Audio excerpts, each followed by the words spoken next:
Minsan, madali lang sabihin na honor your father and mother. Pero sa totoo lang, mahirap pag yung mismong magulang mo ang ayaw makinig. Yung sila na yung gumagawa ng mga bagay na alam mong makakasama sa kanila, tapos kapag pinagsabihan mo, ikaw pa ang masama. Nakaka-relate ka ba dun? May mga magulang na matigas ang ulo, ayaw uminom ng gamot, ayaw magpatingin sa doktor, or patuloy na gumagawa ng mga bagay na ikakasama nila. At bilang mga anak, diba gusto lang naman natin silang alagaan? Pero paano kung ayaw nila? Paano kung nagsisinungaling pa sila para lang masabing okay pa ako? Ang hirap, no? Pero alam mo, may sagot ang Panginoon dyan. Ang sabi sa Proverbs 27:6, "Faithful are the wounds of a friend, but the kisses of an enemy are deceitful." Ibig sabihin, minsan mas mabuti pa yung masaktan sa katotohanan kaysa kiligin sa kasinungalingan. Kung mahal natin ang ating mga magulang, dapat handa rin tayong magsabi ng totoo kahit di nila gustong marinig. Pero tandaan, may paraan ng pagsasabi. Hindi sisigaw, hindi malalang sermon, pero samahan natin ng lambing at paggalang. Minsan kailangan nating ipakita na, Daddy, Mommy, sinasabi ko to kasi mahal ko kayo. Hindi dahil gusto kong kontrahin kayo, pero ang gusto ko, humaba pa ang buhay nyo. Aminin natin, may mga araw na napapagod tayo. Yung gusto na nating sumuko kasi parang, bayan, paulit-ulit na lang. Pero ang sabi sa Galatians 6:2, "Bear one another's burdens and so fulfill the law of Christ." Alam mo kung ano yung batas ng Panginoon? Pagmamahal. Kaya kahit mahirap, we still choose to love. Kapag ayaw na nilang makinig, we pray. Kasi may mga bagay na hindi kayang baguhin ng salita, pero kayang baguhin ng panalangin. Hindi mo kailangang manalo sa argument. Ang kailangan mo lang, manatiling tapat sa pagmamahal. Let your love speak louder than your frustration.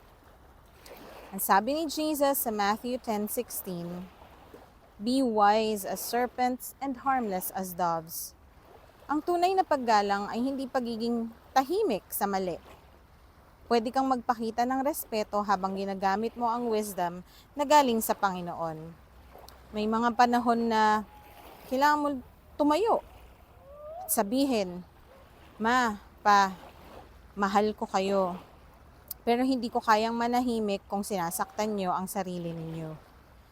Yan ang honoring with wisdom. Hindi rebelde, kung hindi responsable.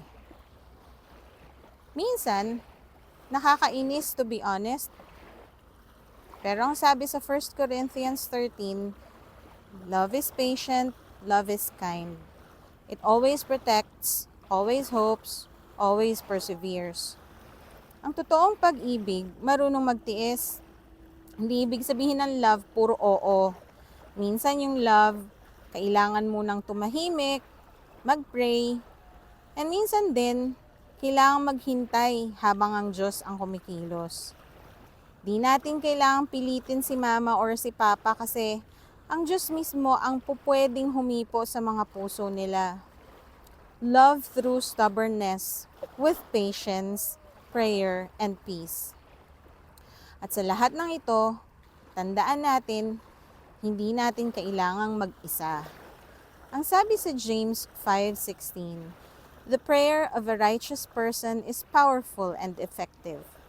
Kapag nagmamahal ka at napapagod ka na, lumapit ka sa Diyos. Kasi siya ang nagbibigay ng lakas, ng pasensya at ng pag-asa. Hindi mo man makita agad ang pagbabago, pero tatandaan mo Gumagalaw ang Diyos sa likod ng lahat ng yan. Mahal niya rin ang mga magulang natin at higit pa ito sa pagmamahal natin sa kanila.